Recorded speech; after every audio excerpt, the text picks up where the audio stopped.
All right, welcome back to TEW Impact for the last week of the year. Last week of December 2022, the last week of the year. We are finally there. It's the end of the year award show. And before I start, I'm gonna start with a few things. One regarding the actual awards. So, full disclosure, I only got two people who actually participated in the awards, uh, which was kind of disappointing. I know I don't have like a large audience, but I was kind of hoping at least like in the 5 to 10 range of people. Um, I know like the video itself only got maybe 15 views, but yeah, I only got two people who voted in the year-end awards. So what that means is that there were a lot of ties. So, two people likely aren't going to vote for the same thing. There were a few categories where they did, which made things easy. Um, but in the interest of having a good show and not having awards with tons of ties, I chose the winner that makes the most logical slash kayfabe sense slash storyline sense at the time. So the awards are probably not 100% legit, but the results are at least someone voted for the winner. So it's not like I pulled them out of my ass. There was some the show was kind of I had plans and for the most part stuck to them, but booking around them was kind of a struggle. There were some awards I did keep the ties for, because they, like I said, they actually made storyline sense. So I kept them like that.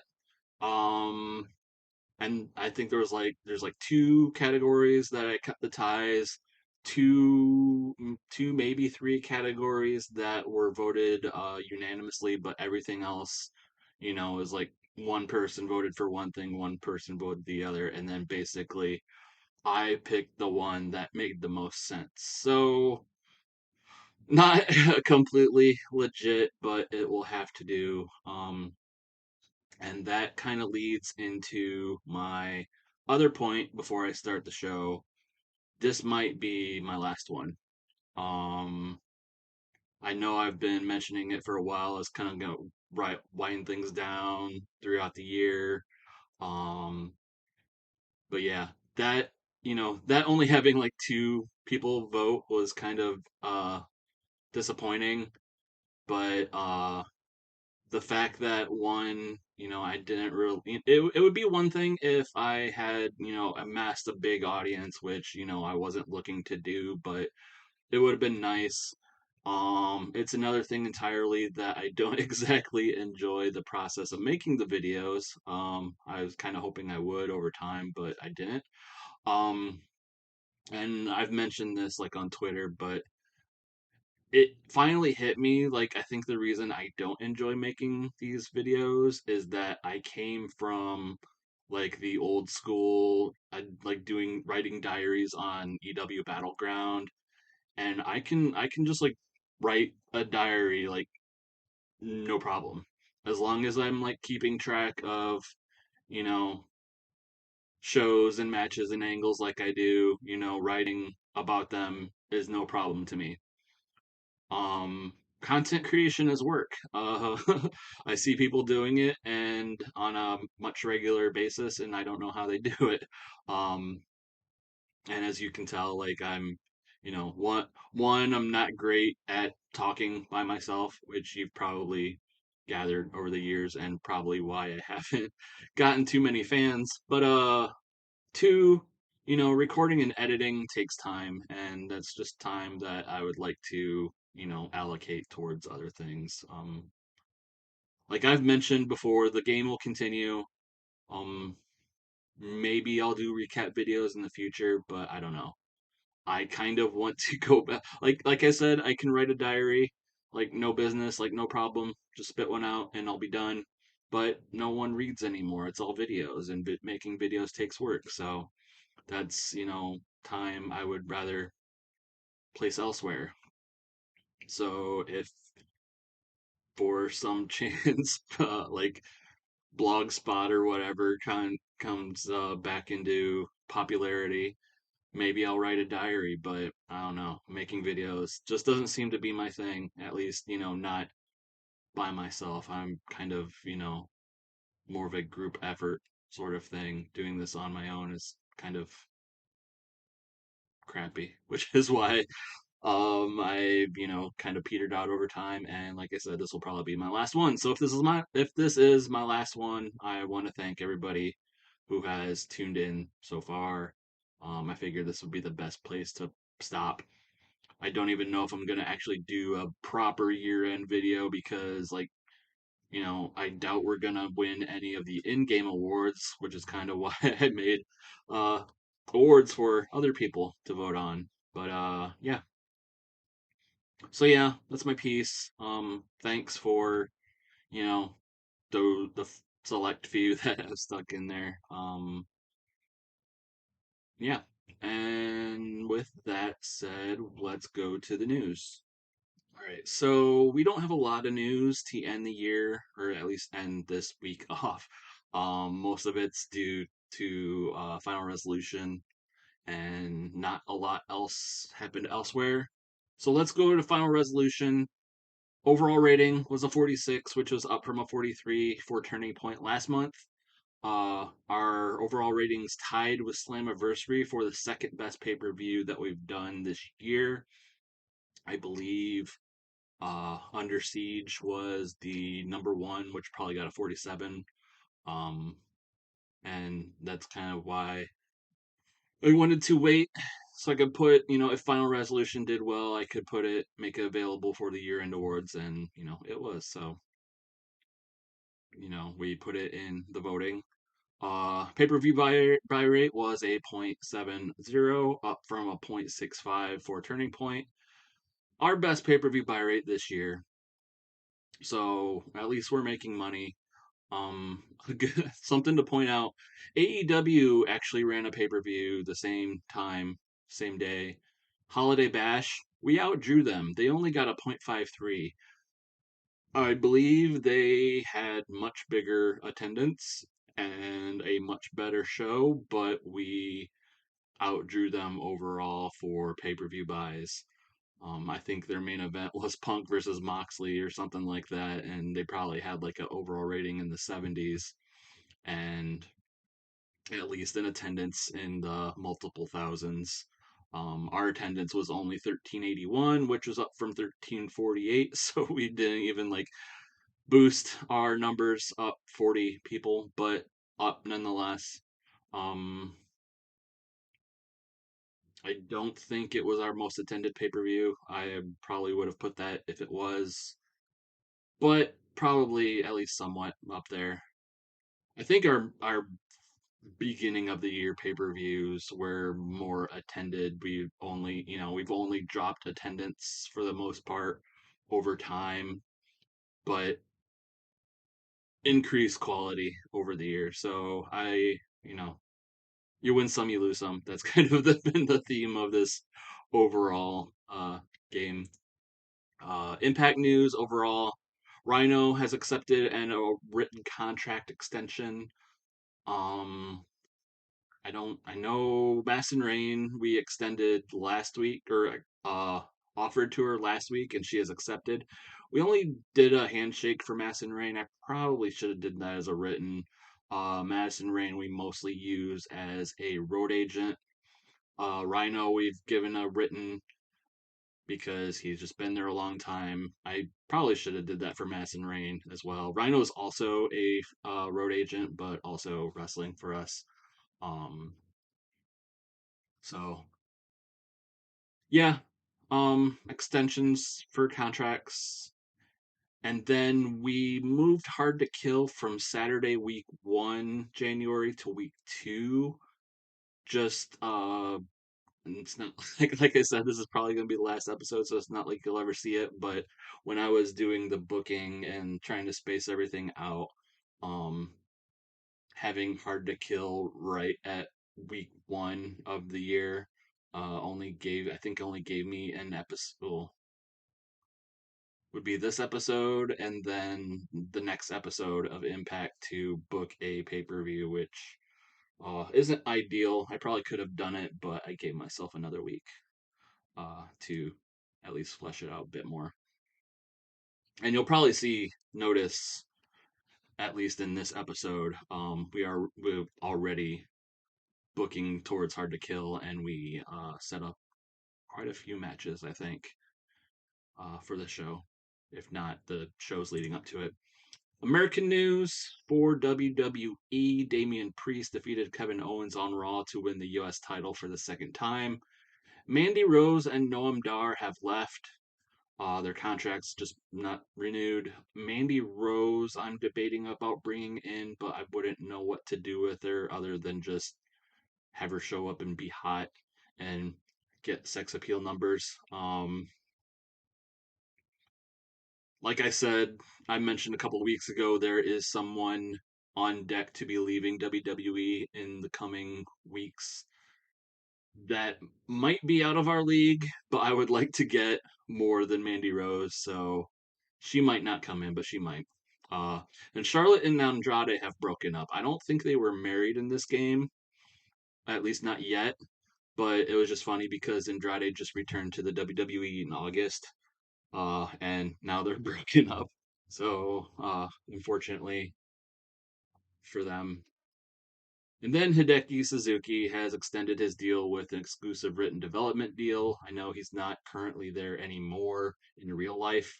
So, yeah, we have people there who are not, and people breaking up, and yeah, just more divergence from the real world. AEW, they have fallen to small size. This has happened before, and I think within a few weeks they just went back up to medium. But that screws with us because that puts us in direct competition with AEW, which is not good for us. We're already in direct competition with NXT, which is, they frequently win out the Southeast regional battles, and we end up in like third or fourth place. AEW would probably outrank NXT, and that would push us back even further. But hopefully they go back up to medium size sooner rather than later. Five, aka Allen Angels, has accepted a handshake deal extension. So he's not an Impact like he is in real life. He's still in AEW. And then Diamante accepted a handshake deal. I normally wouldn't put this on, but she had previously a written contract. That changed to a handshake for reasons which we'll see as Shine. She accepted a handshake deal for them. So I assume she accepted a handshake deal to work more places. She is still the NWA Women's Champion with Abaddon. I don't know if she actually works NWA other than maybe uh, alliance deals. But yeah, Diamante probably spreading out beyond AEW. More American news. A lot of TV deals actually got signed. Well, not a lot, but two TV deals actually got started with this week. PWG signed a deal with My Network TV to air their new show Explosion, which is a 1 hour show on Saturday afternoons. Um, they have not aired yet because this is Thursday. But Championship Wrestling from Hollywood also signed a deal, this time with Ion Television, to air their new show Challenge, a 1 hour show on Tuesday afternoons. And since that already happened, their debut show got a .04. Their main event was Wardlow and Ryback over Jesse Goddard and Sean Devari in a cage match. But due to that, they have increased their production, their broadcast quality to in-house, music to in-house, live event experience to medium. And then for New Japan Strong, probably in the weirdest news of the week, Shaggy McLovin defeated Kenta to win the IWGP US Heavyweight title, his first reign with that belt. I don't know who Shaggy McLovin is, so I don't know if he's any good. But the fact that he defeated Kenta for the U.S. title, and Kenta had to like he had to make a new deal or make a deal like a one night deal for the alliance to come to New Japan Strong and lose drop his belt to someone named Shaggy McLovin. So yeah, but also New Japan Strong did increase their music to in house, so maybe they are doing better. I know they're losing like they're in the red. They were in the red as far as money goes the last time I checked, so I don't know how well they're actually doing. International news and other news for AAA, Vanilla, whatever, defeated Big Mommy to win the Reina de Reinas title for the first time. For Stardom, Maika defeated Hina and Ruaka to win the Future of Stardom title for the second time. No retirements announced or gone into effect, so I don't think, unless like there were retirements that I didn't recognize and didn't list here. This might be the first time, the first week, uh, in this game that no one has retired. So, but to wrap things up, Raylan and Dylan Bostic have divorced, which I think already happened in real life. But also, as most of us know, Dylan Bostic does not exist. So good for Raylan divorcing her non-existent husband. And I didn't put before the impact results in, so let me find those. I will talk about those after this. All right, so I'm not going to bother with a slideshow slide. Uh, I'm just gonna put this where I saved it. We start off before the impact with Larry with the D versus John Wayne Murdoch. John Wayne Murdoch having made his debut at Final Resolution, attacking Mance Warner during his handicap match with Chuck Taylor or Chucky T. Um, Officially signed to Impact, and in his first match, uh, gives Larry D a victory. I know Larry with a D and Caleb with a K have kind of been our resident jobbers, but it was by DQ. John Wayne Murdoch basically got in a fight with Larry with a D and brought a chair into the mix and used it in front of the referee and intentionally got himself disqualified. So Murdoch finally, or putting over the fact that he really doesn't care about rules or anything, he just wants to fight. A 15 for that, which is not great. Um, we go backstage where actually I think it's Killer Kelly and Roxy are kind of talking back and forth. I believe last week Killer Kelly defeated Quinn McKay, so they're kind of gloating over that. Eventually, Willow Nightingale and Quinn McKay interrupt their conversation and challenge them to a tag match next week. But Roxy interjects and is like, "Nope, that's not gonna happen. You guys know the rules. Since the Positivity team had to break up earlier this year, they there is no teaming up again. So, and I definitely don't want to get in a ring with Quinn again. So Willow, if you want that tag match, you're gonna have to find yourself a new partner. So that sorry, I'm being interrupted. That is how that goes. Brian Myers has an intervention.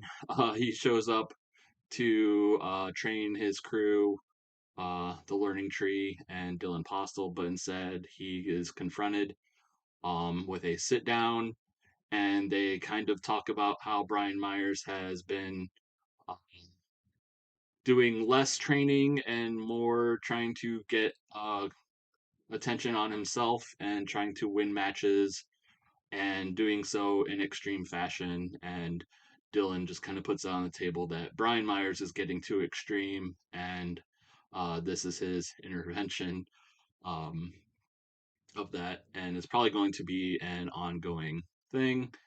And then Gotita de Plata, uh, on his own after turning his back on Team Mexico at Final Resolution, uh, defeating Astrolux, the one who suffered the most in that turn, and having suffered the pin in that World X Cup match. Gotita de Plata pinning Astrolux with a 34 match. I probably did it with cheating. But yeah, Gotita de Plata, now heel, um, pinning his former partner. And then after the match, Laredo Kid and Commander chase off Gotita de Plata, which only got a 17. But that's probably going to set up more matches in the future as, Team AAA or Team Mexico, what have you, uh, want to get their revenge. And then before the impact ends, we get a brief awards intro with D'Lo Brown. D'Lo Brown and Gail Kim are mainly the hosts and like award givers of the evening.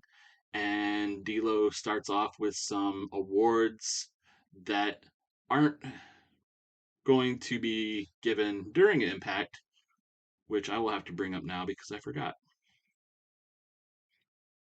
So for the before the Impact Awards preview, couple of the year was Maria Kanellis and Michael Bennett. Return of the year was Samoa Joe. Event of the year was Slammiversary. And match of the year was Dalton Castle versus Juice Robinson versus Jonathan Gresham from Impact October 2022, week 4, which is why D'Lo is there with Jonathan Gresham to hand off his part of the award for match of the year, which gets us a 46. So Jonathan Gresham's appearance basically saved this rating from tanking worse. But yeah, those awards are just like awards that I didn't really have segments for, and wanted to kind of just acknowledge before the awards show gets kicked off on Impact proper. Overall rating of 35, like I said. Showing Jonathan Gresham on there really helped. We definitely need to, find something for him to do because right now I don't. So with that said, let's go to Impact. So we are starting off Impact tonight with some triples action, triple Impact action, whatever we're gonna call trios matches. So now that we have a trios championship, but uh, that's not on the line right now. We have the True Believers of Joe Hendry, Nick Step CPA, and the Boar versus Swingers Palace of Johnny Swinger, Zicky Dice, and Alex Zane. True Believers getting the win, riding momentum from their pre-show win from before Final Resolution. Joe Hendry getting the pin on Johnny Swinger with a freak of nature. I don't know what that is, but that's okay. The match got a 37, which is pretty decent considering a lot of these people are still on the low end of performing. We have Boar, CPA, and Swinger in the 20s, but we also have Joe Hendry and Alex Zane in the 40s and Zicky Dice in there between. So uh, everything kind of evened out. I'm kind of glad that unless it's in the dirt sheet that we didn't get like a penalty for like face versus face, but we probably did anyway. Um, Maybe not. I don't see one, but yeah, a good fun match to start the night off with. And as the match comes to an end, we have the True Believers celebrating their win. We get D'Lo Brown interrupting to announce the winner for group of the year. And he's like, well, both of you teams might want to stay out of the ring because one of you teams might be winning this award. And as far as the awards go, the awards are going to be either handed out like in the back, or there's like a podium with some awards set up on like the side of the stage. So like they can do acceptance speeches on the stage. But D'Lo has decided to come out, and since some of the nominees are already out in the ring, just announce the winner for Group of the Year. And tonight it's actually a tie. Uh, he announces that one of the teams is, or one of the groups is Maria Canelo C, who's had a dominant year, but also the other team who won Group of the Year was the True Believers. So the True Believers, having just won a match, are also, hyped up, and they go walking up the ramp to accept their award, but they're beaten by Michael Bennett and the Maria Canal C crew of Steve Macklin, Matthew Raywalt, and Black Taurus, and Robert Evans is there. Maria Canals is not, even though uh, she is listed there. But since they're coming from the back and they were announced first, they beat the True Believers to the podium, and Michael Bennett grabs the trophy and he's like, "Nope, there is no way in hell I am sharing this trophy, this award, with you losers. You three losers. Yeah, your team may have won. Your team may have beaten us at Final Resolution, but none of you three got the pin. None of you would have won if it wasn't for Nick Aldis being your ringer and pinning me. None of you pinned none of my three guys. So what I'm suggesting is, if you guys want this award, you're gonna have to beat us for it. Face us one more time, one last time. You three versus my three guys. I'll just be at ringside. I won't even be in the match. But you guys got to prove to me that you're not a bunch of losers and need someone to win your matches for you. So next week, you three versus my three, the winner getting this award. And what the hell, Dalton Castle, if you're out there and you're listening, I want a title shot at your triple impact titles. You and the boys put up a title shot against whoever wins this match. I can guarantee you it'll be my boys. But and D'Lo is just kind of like, I guess we have a match next week. Um, it'll be Steve Macklin, Matthew Raywalt, and Black Taurus versus Joe Hendry, Nick Stapp, and the Boar. Michael Bennett not in the match. Um, he kind of admits taking defeat in the pre-show, but since none of True Believers got the pin on any of his other guys, he kind of considers the whole thing to be a fluke and wants one more time to determine who the better team is. Segment rating of 33. They didn't originally plan. This was one of the cases where I kept the tie in from voting, and the feud was set to end at Final Resolution, so I did not have the storyline continued. There is going to be a new storyline, if you see, but not with these people. Um, well, with some of these people, with other people, but not people that are in the segment, because like I said, I planned on this to end at Final Resolution, but this one more match is going to get us to the next step of a new storyline. So, but again, that's probably not a storyline you guys are going to see. So, we'll just leave it at that. Segment rating of 33.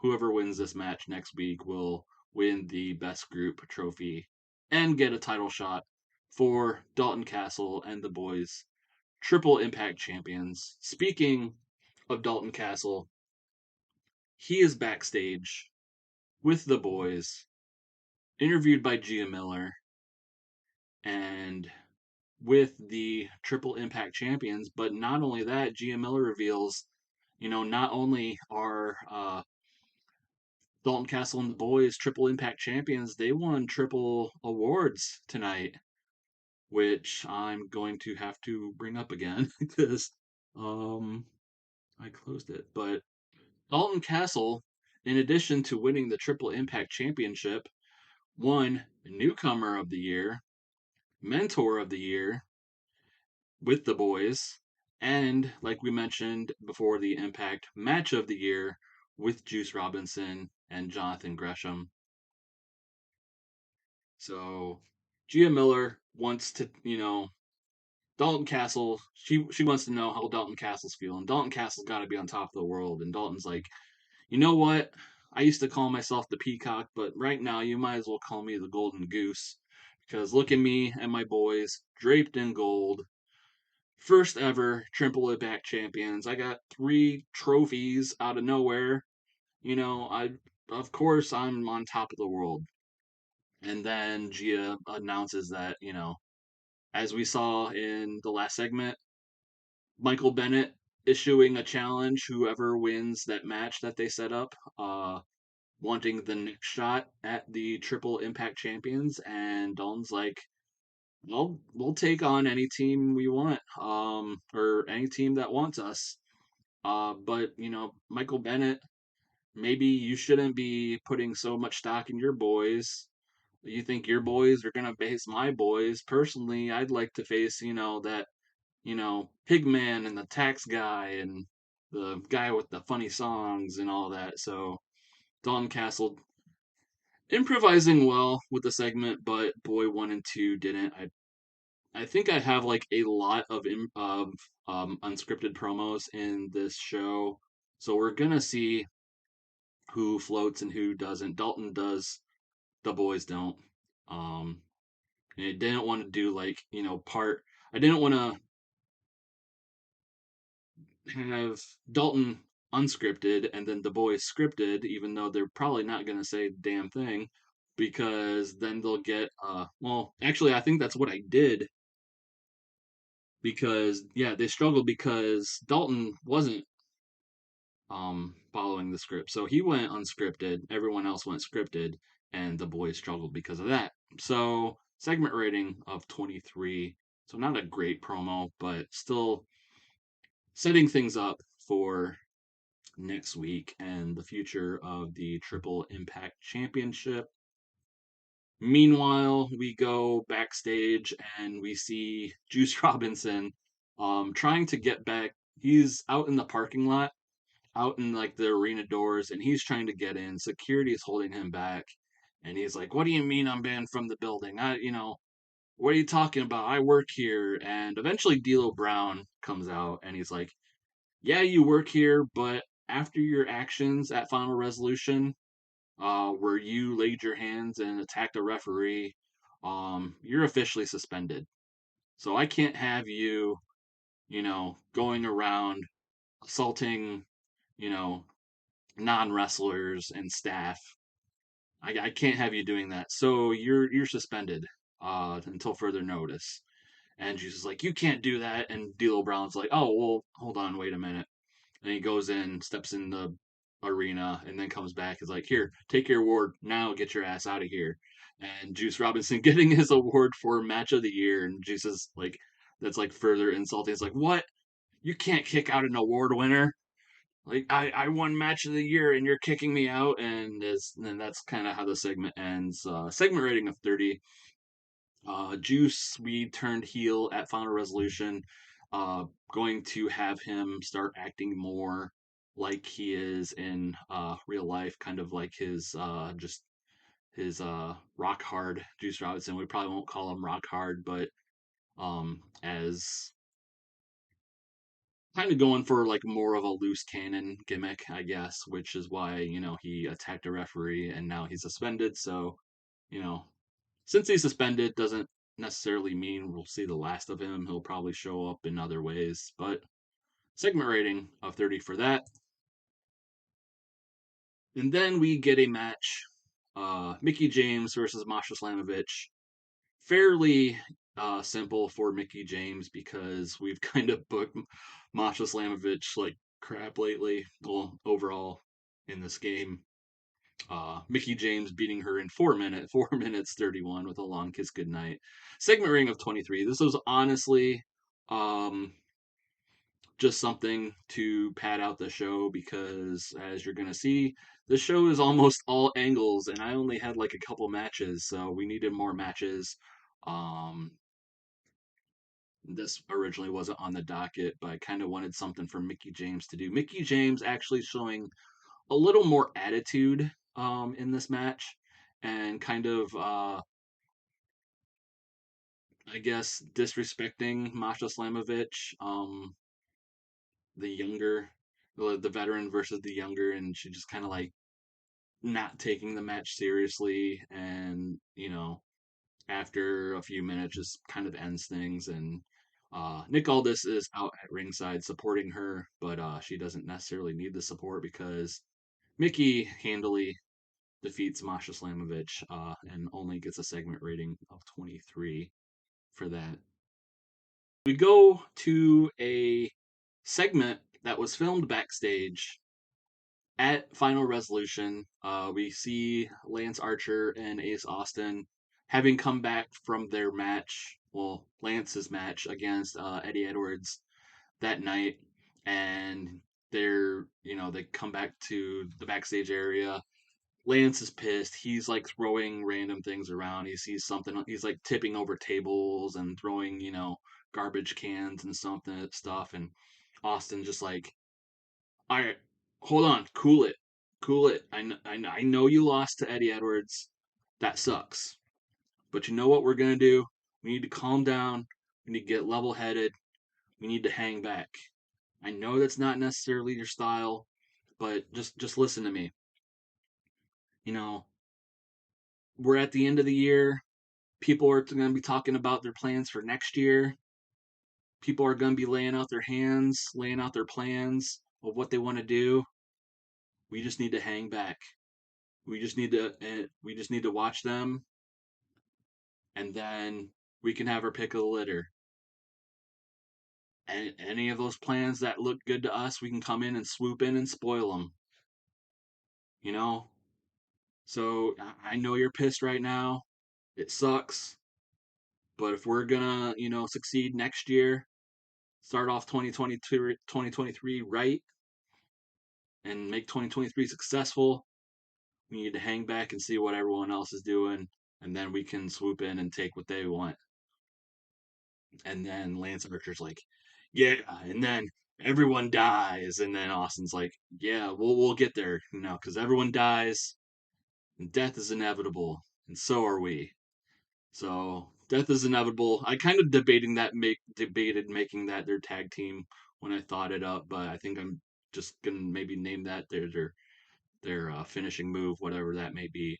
But they're reassessing their strategy for next year. Segment rating of 40, and Austin was poor trying to improvise, so that kind of shows how over Lance Archer is right now, considering we got a 40 despite Austin getting dinged for not being able to uh, go unscripted. And then we get the inspiration coming out for the Inspirational Story of the Year award. And after they go through the nominees, they reveal that the winner is Shark Boy, finally winning the X Division Championship after so many years. And Shark Boy comes out.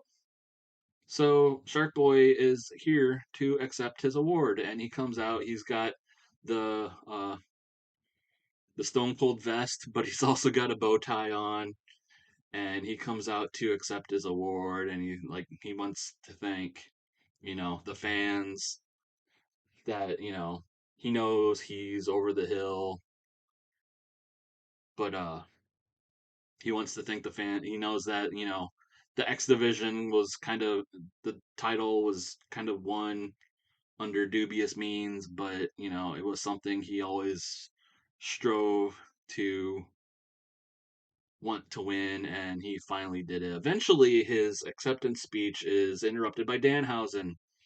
Danhausen and his briefcase, and Danhausen's like, "Oh, Fishman, congratulations on your award, on your winning of the X title. And Sharkbug is like, no, I already won the X title. I'm winning an award for winning the X title. And Danhausen's like, yeah, that's what I did. I have a briefcase of the X title. And Sharkboy's like, you know what? You don't have the X title. That's just a briefcase. That's just a title shot, son. He's slipping into his Austin uh, impersonation. And he's like, but you know what? I used to be the cult favorite around here. I look around at the painted faces and people wearing masks, and you seems to be you're the cult favorite around here now. And if I can win the X Division title, so can you. And if you got a shot, you can win the X Division championship. And he's like turning to the fans, is like, if you want to see Danhausen win the X Division title, give me a hell yeah. And the crowd, says hell yeah. But basically Shark Boy winning the award and kind of a somewhat passing of the torch moment. Shark Boy, like you said, one cult favorite to another. Uh, segment rating of 38. No real notes other than Shark Boy's gimmick, which we only signed him for a one shot to show up uh, tonight. But this was one of the awards that was unanimously won, and I'm glad that actually happened because I was kind of hoping for that too. So yeah, Shark Boy, X Division champion, also feel good, inspirational story of the year. We go backstage. Mike Bailey is, backstage, like shadow boxing or shadow kicking or whatever he does, and he's interrupted by Petey Williams. And Bailey's just like you again. I beat you at Final Resolution. You challenged me. We had a match. I beat you. There's no Team Canada. There's no World X Cup. Can't we just be done with this? And Petey's like, no, I wasn't ready. I want a match tonight. And I was like, I'm challenging you to a match tonight. I wasn't prepared. And Speedball's like, what are you talking about? You challenged me. If anyone wasn't ready, it would have been me, but I won. And Bailey's just like on the verge of telling him, like, no, just leave me alone. And Petey's like, one more match. One more match.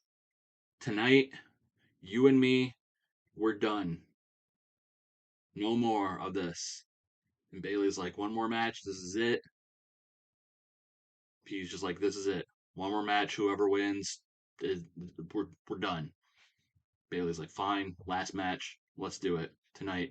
Segment rating of 32. Losing heat for the storyline, but, you know, promos aren't exactly Bailey's strong suit. Probably not necessarily Petey's in this game, but we have a match set for tonight. Petey Williams versus Speedball Mike Bailey one more time. And then we go to Swerve of the Year. And it's presented by Swerve Strickland, the X Division champion. He goes through the nominees, and the Swerve of the Year is actually, let me pull this up because I want to get the proper wording. Scott D'Amore, hired to NXT and bringing Samoa Joe back to Impact to face Josh Alexander. So that whole thing, I think this was the other unanimous decision by the fans. Uh, but as Swerve looks around for someone to hand the title or the award to, because Scott D'Amore doesn't work here, Samoa Joe doesn't work here. Who's going to accept the award? Out comes Buddy Matthews. Buddy Matthews with the World X Cup that he won by beating Swerve Strickland at Final Resolution in the finals. So Buddy has a microphone of his own, and he's like, well, I bet this isn't the Swerve you were looking for, huh? And Buddy's like, you know what? Swerve, and he's like talking about, he's like, I pinned you. I pinned you at Final Resolution. I took home the gold. I took home the cup to Australia. First time Australia's ever been in a World X Cup, and we won it. But more than that, I pinned the X Division champion. Swerve, you're on track to being one of the greatest X Division champions in history. I looked it up and I think he's might have like the second longest reign. He's at like 200 something days as X Division champion. And as Buddy also mentions, Swerve has never been pinned until now. He's had a couple tag losses, but I don't think he was the one where he actually ate the pin. But Buddy's like, not only did I win the X Division, or not only did I win the World X Cup, but I pinned you, the X Division champion. That should entitle me to facing you one more time, this time with the belt on the line. This should entitle me to an X Cup or an X Cup X Division title shot. And Swerve's like getting right in his face, like if you want one, me, let's do it. And Buddy's just like he's like smiling and nodding and grabs the Swerve of the Year trophy. He's like, I'll make sure this gets to somebody, and kind of like backs off laughing. So Buddy, getting what he wanted. He wanted a X Division title shot, and he's getting it. And it sounds like it's probably going to get it at the pay per view at Hard to Kill in January. So that was a detail I probably forgot. But yeah, he lays it out for the pay per view for Hard to Kill, and Swerve accepts. So segment rating of 37 for that, losing heat to the storyline. This storyline has gone on for a bit. It's gonna be close to ending soon.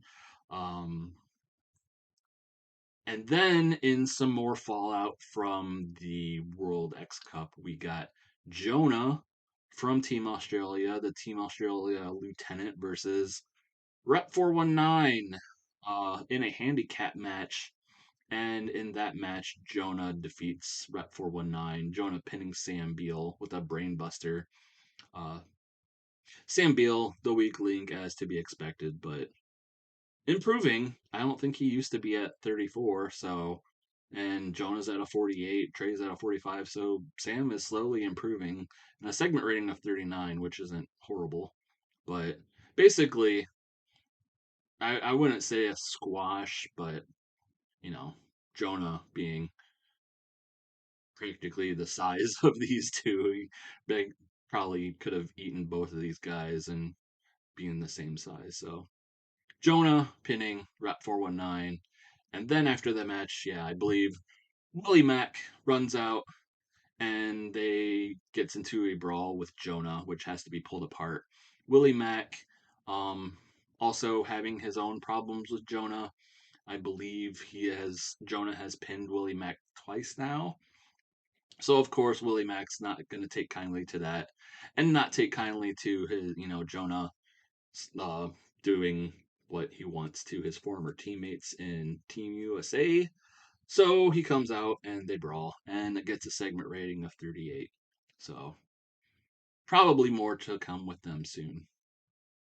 All right, and then we get a pre-tape promo from Josh Alexander, uh, taping this promo from his home, probably out from his front porch or something, or in his garage gym or something. He's like, I know, and this is something that like the commentators have mentioned throughout the show, that Josh Alexander has opted not to show up tonight, uh, despite whatever awards he might win. And Josh is like, so he's filming this promo from home, and he's talking about the holidays, and he's talking about like, well, when he talks about Final Resolution, he says like, Jeff Jarrett, I should have seen what you did. I should have seen that coming. That's on me.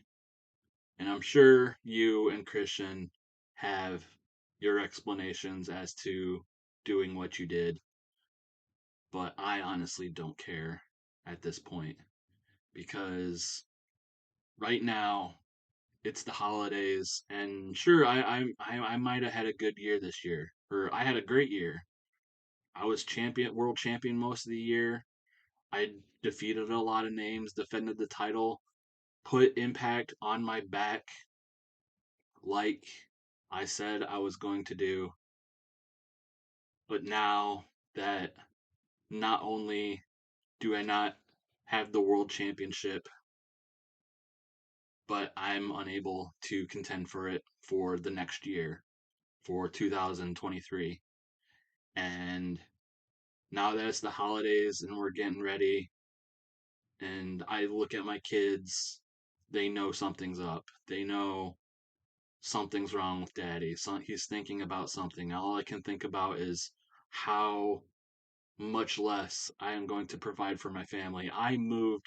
Me and my wife, we moved our family here to, Florida, to the southeast region, to further support Impact because we believe in Impact. And all I wanted to do is make Impact destination wrestling, not just for the fans, but for the wrestlers to come and wrestle. And but now that I'm not world champion, there's gonna be, less presents under the tree. The house payment's gonna be a little bit less than it would have been earlier this year. And it's going to be that way for a whole nother year. So what that means is on the one hand, I'm just gonna have to work harder than I've ever had to work for to make up for that. But don't get me wrong, if you thought I was hard to control when Scott Demore was here, my mentor was here to keep me in reign. If you thought I was hard to control then, if you thought I was hard to control when he left us for NXT, if you thought I was hard to control then, now that I can't challenge for the world title, it's going to be even harder for you to control someone who doesn't have anything to lose anymore. In a sense, I am free. And Jeff Jarrett, Christian Cage, what you did is going to come back to you. Title or no title, I'm getting my hands on you in some form or another. And just basically, Josh is just getting incensed, more and more incensed as he talks about, how his family is going, the the money that's not coming from not being the world champion is going to, hurt them. And now that he uh basically, like you said, he might not have anything to lose. So um Josh Alexander always wanted to take things personal and always wanted to uh be hot-headed. Christian Cage and Jeff Jarrett might have unleashed a monster. So we'll have to see with that. And a segment rating of 51. I had Josh go unscripted, and this actually worked out. So good for him, and good for us. Segment rating of 51. And then we go back to the ring where we announce the moment of the year. And the moment of the year, as voted for by the fans, Josh Alexander retiring Jeff Jarrett from Emergence, August 2022.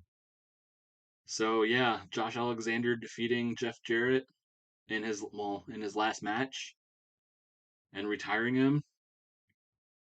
And of course, Josh Alexander is not here, as stated before. So instead, to accept the award is Jeff Jarrett and the Impact World Champion Christian Cage. They come out. They have a new mashed up theme song somehow. Christian Cage comes out with his world title and his sleeveless uh, turtleneck. Jeff Jarrett comes out in his last Outlaw duster and his bracelet that wards off Wi-Fi somehow, and his guitar. Jeff Jarrett storms out to the ring with a microphone. Christian Cage is following him. He accepts the title or the award because the award's kind of sitting there on a podium, and he grabs it when he sees that Jeff Jarrett doesn't. And Jeff Jarrett cuts a promo in the ring. And this promo is almost all Jeff Jarrett because, of course, everyone wants to know why Jeff Jarrett turned his back on Josh Alexander and screwed him from winning or contending for the world title for the next year. And Jeff's like, Josh, I know you'd like to take this business personally. You like to take, your love of Impact personally, and you take this business personally.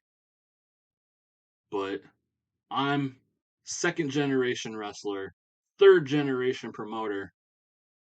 There's nothing more personal to me than this business. And if you think you're going to take that away from me, you're dead wrong. If you think if you think you're going to retire me from ever competing in this ring again and just have me roll over and die and proclaim you the new king of the mountain, you're dead wrong because you want to say that, you want to put Impact on your back and you want to support Impact. Brother, I am Impact. I might not have any control. I might not have any, financial stake in this company, but I sure as hell have stroke in one way or another. My blood, my sweat is in the foundation of this company. Impact would not exist if it weren't for me. And then I look around and I see this new generation that, came up watching me, watching Impact, and I look around and it's a pale comparison to what it used to be. So when I came back to Impact, I looked around and trying to tie this into something else. So when I wanted to get out of the asylum, of the fairgrounds, of the backwoods, and take this company to higher places, and I found out Christian Cage was a free agent, I called him. He was the first guy that I brought to make us go wider. And when I came back this year and I looked around and Impact, just was a former shell of itself, and I heard Christian Cage was leaving so-called greener pastures, I called him again. I called him. I said, come back to Impact, win the world title again. It'll be easy for you. And if anything comes up, I will help you because Chris, I will help you like you helped me back in the day when you came to us the first time and won the world title and helped us go wide. That was my gift to you, Christian Cage, that, not only are you world champion, but you don't have to worry about Josh Alexander for at least another year. You know, we're going to keep that world title on you because we are this, we are the foundation of Impact. We are its former glory. And don't get us wrong, this isn't an invasion because we're already here. We've been here. Like I said, I don't have power to, to screw people over, but I'm here just looking around and knowing that you'll never achieve heights that, we've previously hit without me. Just me being here, you know, kicks Impact stock up. And Christian Cage being here improves Impact stock. not Josh Alexander, not Mike Bailey, not Eddie Edwards, not all these other people, not Jake something. Who are all these other people coming up? Stars like us who have made Impact what it is and where its former glory. We're going to restore Impact to its former glory. He's putting over the former glory thing quite a bit. And eventually Christian Cage does get a promo, which hopefully he should because he's getting the credit here for being unscripted. But Christian's just like, yep, I hate to say it, but I was right. I've been right the whole time. Christian Cage is your Impact World Champion, and Josh, you're not gonna get another shot at this title. But this this Moment of the Year award, come to me, I'll gladly give it to you because I don't want it. Jeff doesn't want it, but that's the only title you're gonna have get me to hand to you ever, if not for this whole year, because I am the instant classic Christian Cage, and and I just saw your promo. And if you're having trouble providing for your family, maybe your family should look to a new father figure like me. And he just has to get the dig about fathers one last time. So Jeff Jarrett and Christian Cage, a unit at the top of Impact.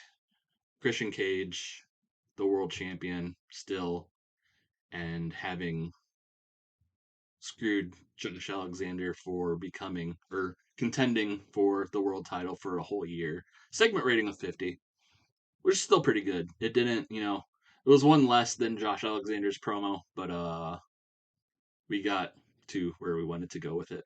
Right, so we go backstage to Gail Kim. She is standing by with the trophies for Knockout Tag Team of the Year, and Gail's talking. She's like, I believe in this division so much, so I wanted to be the one to personally hand over the awards to the winners tonight for the Knockouts division. But the award for the best knockout team is going to the BFFs. Chelsea Green and Deanna Prato, the Knockouts tag team champions, coming in, laughing, mocking Gail Kim, accepting their awards. Uh, Gail's not too happy about it. Uh, but the BFFs are like, "Oh, thank you," and they're just kind of continuing talking about how there's no tag team competition in or knockout tag team competition in Impact, so they might as well retire the knockout tag team titles. They might as well retire this award category so that they can be forever the knockouts tag team titles and forever the best knockout tag team in history, and just gloating in the face of Gail Kim, just not having any of it, and they just walk away laughing with more gold. Segment rating of 41. They improvised well. So like I said, this is gonna be a night of a lot of unscripted promos to see who hangs and who doesn't. So far, most people are hanging. Um, Ace Austin did not, but you know, Chelsea and Diana doing well. And then we go elsewhere where the Motor City Machine Guns are cutting a promo and they reveal that they have won the male tag team of the year. So the Motor City Machine Guns winning awards for the male tag team of the year. They talk about Final Resolution. They're like we might not have ended the year strong. We might have lost our tag team titles at Final Resolution, but looking at these awards, gives us at least uh some sense that we're doing something right, that some sense that we are still the best tag team in Impact history. And as far as Heath and Rhino go as the new tag team champions, good luck, guys. I know this is a like a matter of respect with you guys, and you guys definitely earned it. And we respect you, but don't think that means when the time comes, we won't take those tag team titles back. Someday, if you guys are still holding those titles, look around because we might be the next contenders. So you know the fans believe in us. We believe in us. We won these titles. We're the best of the year. We're the best in Impact. So, but enjoy your time because your time might not last very long. If we choose to get those titles back, we can take them back. So, a promo from them, segment rating 55. Again, unscripted promo. They did well. And then we actually get a match. We get the newly dubbed Demon Assassins, the team of Rosemary and Zhaozia, kind of cribbing the name from the Nasty Women Assassins, who they defeated uh, Savannah Evans and Janai Kai at the Final Resolution pre-show, and tonight they defeat Tennille Dashwood and Viper when Rosemary pins Tennille with a red wedding. In 10 minutes, 18 seconds, again, Rosemary and Zhao having excellent chemistry, teaming together, which is why they are doing well. But Zhao having the lowest performance with a 35. But everyone in the low 40s, so not a big deviance, not a big deal. A segment rating of 36, so she'll get there. And with this team, um, I am planning bigger and better things. This is just like kind of a step on their way up. And then we go backstage where Gail, like we follow Gail Kim. She's flustered from having to deal with the BFFs a few segments ago, and she walks up, or she kind of walks past, and she sees Tasha Steeles and Mercedes Martinez, and they're arguing. And Mercedes is kind of like, well, if you did what I told you, you could be Knockouts champion right now. You could have defeated Bianca. And Tasha's like, well, you weren't even there to cheer me from ringside. Where were you? Mercedes like, I had a title defense. I couldn't be there. I'm sorry, but the way you're arguing with me right now, you know, who knows if you would have even followed my advice, even if I was there to be. And they're just kind of like bickering at each other. And Gail is like, well, okay, hold on. I hate to interrupt what your conversation here, but you guys aren't getting along right now, but I'm trying to find competition for the tag team division. And I don't know if you're paying attention, but we have Rosemary and Jalzia. They just won a match. They're doing great out there. I think you guys could do something if you just put aside your differences and, get along. I know you got like this teacher student thing. That's I don't know if it's not working or whatever, but what I propose to you, like Tasha, you came up short at Final Resolution. You weren't Knockouts champion, but you tried your best. You hung in there for a while. Mercedes, you're champion in your own right. But what I can see, if you guys can get along next week, I'm gonna put you two in a match against the Demon Assassins, and whoever wins that match gets a Knockouts tag team title shot at Final Resolution. So, you know, you may not have come out as Knockouts champion, but Tasha, you could be tag team champion. Mercedes, you could be a double champion. Uh, but if you guys can coexist, and they just kind of look at each other like, okay, let's do this for the tag team titles. Let's do this. We'll accept the match. We'll do it next week. Whoever wins that match gets the title shot. We're down. So we got a match for next week. Segment rating of 43 for that. And then we go to the ring where the new tag team champions for Impact, Heath and Rhino, come out to the ring for a promo. Uh, Promo mostly handled by Heath. Rhino is just kind of there and just, you know, holding a belt and, backing up Heath. And he's just like, man, damn, this feels good. I know, we've been other places. We've kind of done this before. We've been the underdogs and we've ended up tag team champions. But man, this feels better here. This feels better here because I know the fans are digging it. I know the fans are behind us. Rhino, you're my best friend. I know, and like I've been saying, like, the power of us combined, we can take on anything. And that's what we did at Final Resolution. We took on the best team in Impact history. We took the belts. And damn, this feels good. And he's just kind of like, he's like hyping himself. He's always like, man, I love this. Man, I love, being the tag team champions. And they are interrupted by Power and Finesse, Chris Bay and Will Hobbs. And Chris Bay comes out with a microphone and he's just like, oh, I'm sorry to, you know, interrupt this feel good moment, but I don't know. I look in the ring and I see two old guys coasting on their old legacy while, we're standing here, the young dogs, trying to get, our piece of the pie. And Heath and Rhino are just like, or Heath is mostly like, um, first of all, how dare you interrupt our celebration? And second of all, I kind of see where this is going.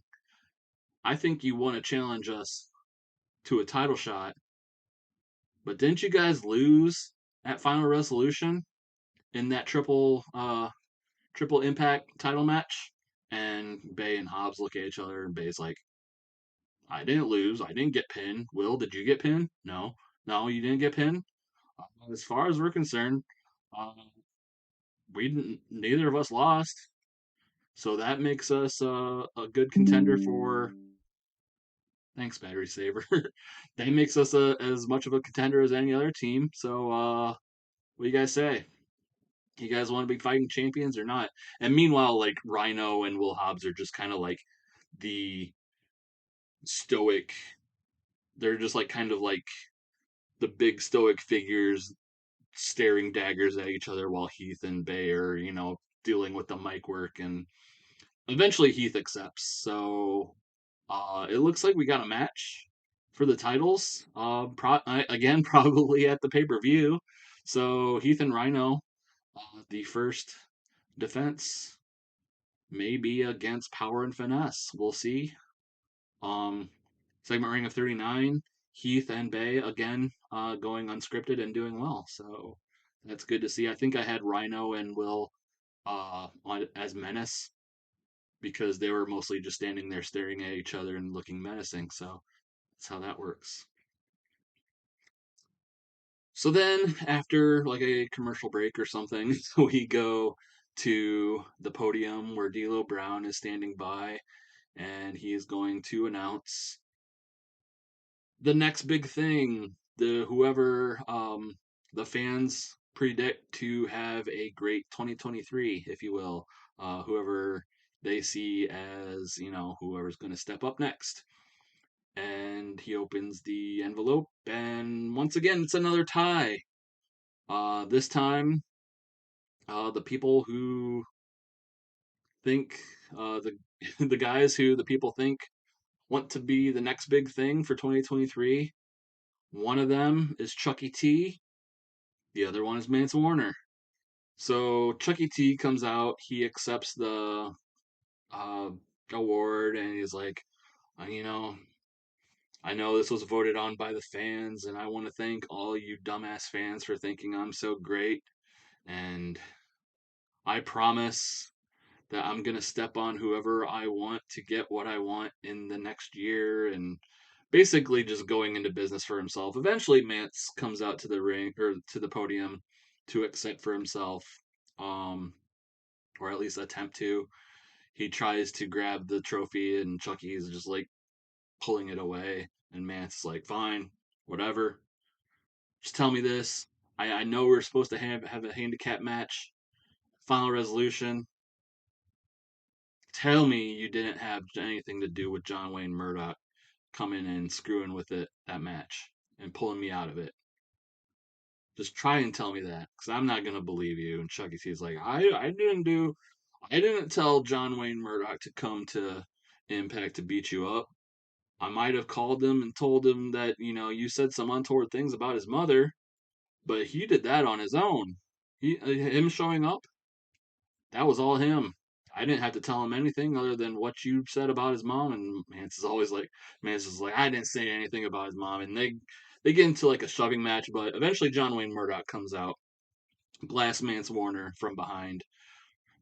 Chucky T runs off screaming like a girl with his trophy while Mance Warner and John Wayne Murdoch get into a fist fight that has to be broken up. So even though the fans voted on both Chucky T and Mance Warner, Chucky T running off with the award. Segment rating of 44. Chucky T getting all the accolades. He looked good. He went off script, performed well, has a hot catchphrase, but John Wayne Murdoch underperformed, which is to be expected because he is kind of brand new. I kind of want to see what the dirt sheet says.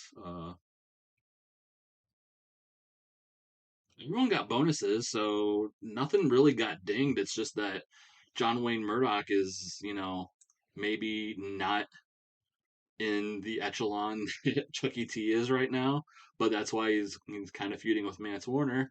So, distancing Chucky T off to do his own thing now.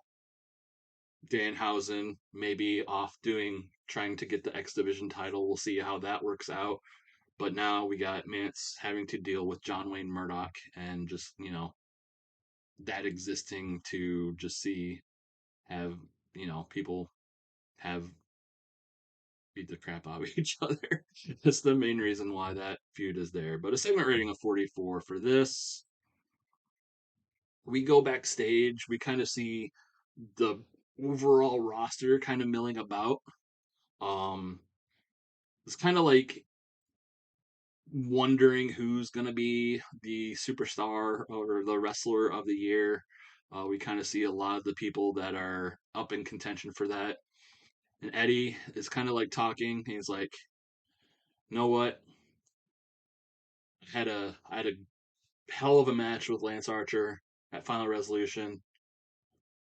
It came close. Sometime I wasn't sure if I was gonna pull it out, but I did it, and that kind of instilled in me that maybe I should be going for the world title after all this time. I had we had the Wolves reunion. I got the tag team titles, but now that's done.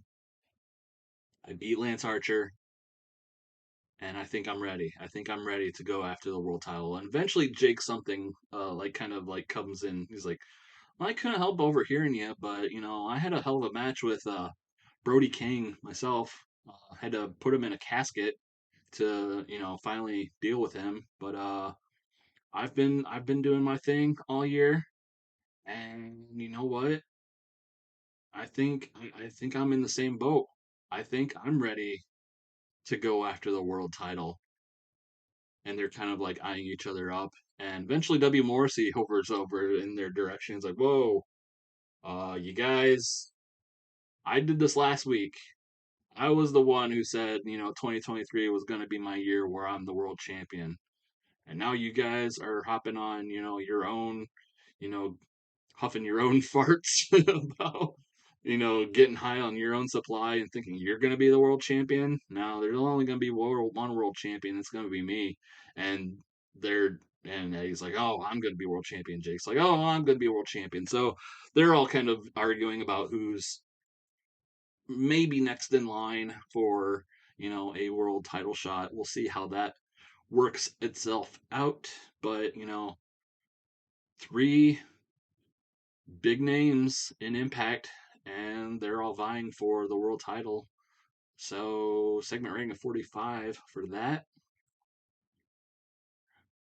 We go out to the ring where Gail Kim, or actually, probably just the podium, where Gail Kim is there to announce the best knockout of the year, and it ends up being Bianca Blair.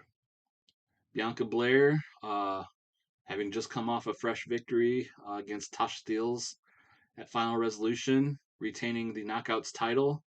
The current champion is now, best knockout of the year.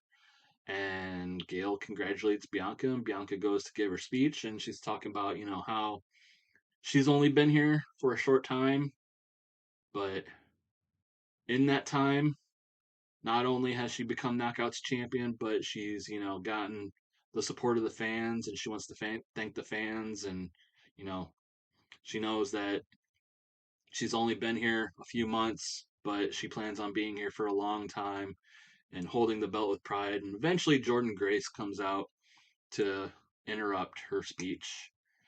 And Jordan's like, you know what? I'm not gonna I'm not gonna knock the fans on voting for you. They can think what they want, and honestly, I agree with them. Bianca, you're great. You you had you're the you're the knockouts champion. You're kicking ass so far, but something in me just knows that you've only been here for a couple months while I have been here for years. And the fact that not only are you holding the knockouts title, and then not only the fact that you got the support of these fans in such a short time, what that shows me is I've been hanging back for too long. And it came out after your match on Final Resolution to stake my claim. And if that wasn't clear enough then, I'm making it official now. I want the title shot at Hard to Kill. And Bianca's like, yeah, I'm down. I'm taking all comers. And they kind of look at Gail Kim, and Gail's like, that's a match we can do, no problem. So Jordan Grace coming back from injury. Her injury wasn't, super severe. She was only out for like not even a month, but coming back, and she said how she said like she's been on the sidelines, kind of, taking a back seat all year, and she's done with that now, and she wants to see if she can dethrone Bianca Blair and take the Knockouts title back. And it seems like that's on tap for Hard to Kill. Segment rating 49, storyline gaining heat. And then I guess after like another commercial break or something, we get the announcement of Wrestler of the Year, Male Wrestler of the Year. And after it cycles through the nominees, of all people, Swerve Strickland is the man, the X Division champion. Swerve Strickland is the man that the fans have voted as Superstar of the Year. And as he walks out to accept his award, he is blindsided by Buddy Matthews, and he kind of gets body checked into the podium itself, and then Buddy's like takes the podium and starts like smashing Swerve over with it, like over the back with it. I did this as like a table, uh, putting quote unquote putting Swerve through a table, but Buddy Matthews more so like attacking Swerve with the podium. Um, but yeah, segment rating of 42. This was like the hardest uh award to decide because obviously I'd kind of booked Josh Alexander as the ace, as kind of like our so-called figurehead, even though we didn't necessarily make a figurehead in game. uh but no one voted for Josh. So I couldn't just give Josh an award that no one voted for. But Swerve was voted on, or was selected by one of the voters, and that made the more sense than the other uh, selection, who I won't give away, but I will say is a fan favorite, or at least booked to be that way. But consider, like I said earlier, Swerve is X Division champion. He's been X Division champion for like 200 something days, which is close to a record. Um, he hadn't been pinned until Final Resolution. So, the fact that those factors like that, uh, I selected Swerve over the uh, other selected winner.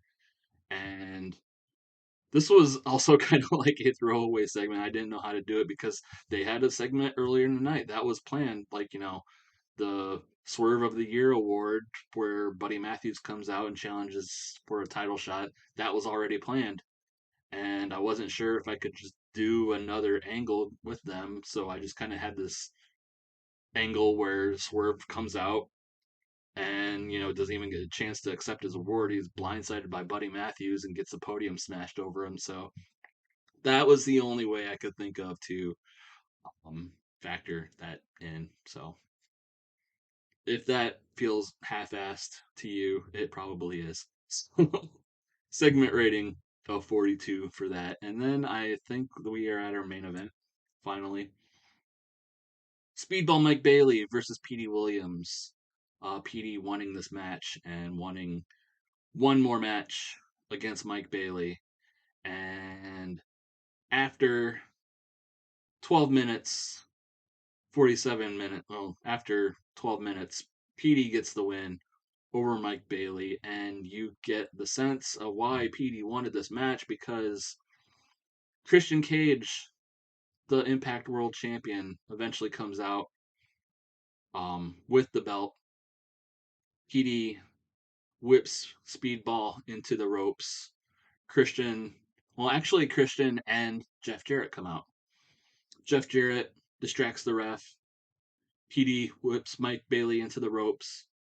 Christian clocks Mike Bailey with the world title, and then as he stumbles, forward, stumbles right into a Canadian destroyer. Petey Williams getting the win over Mike Bailey, and you get the sense that Petey set this whole thing up. Pete, Mike Bailey with a 47, Petey Williams with a 38. Finally, ending the storyline, segment rating of 39, and then after the match, Christian Cage and Jeff Jarrett come into the ring to celebrate, and as a exclamation point of sorts, Christian and Petey pick up Mike Bailey after having planted him with the Canadian Destroyer. He's still out, dazed, woozy, what have you. Jeff Jarrett rears back with his guitar, plants Mike Bailey with a guitar shot, and the show ends with Christian Cage, Jeff Jarrett, and Petey Williams standing tall. Segment rating of 36. Overall 47. Show increasing in 40 regions. So not horrible considering how many angles I had to do.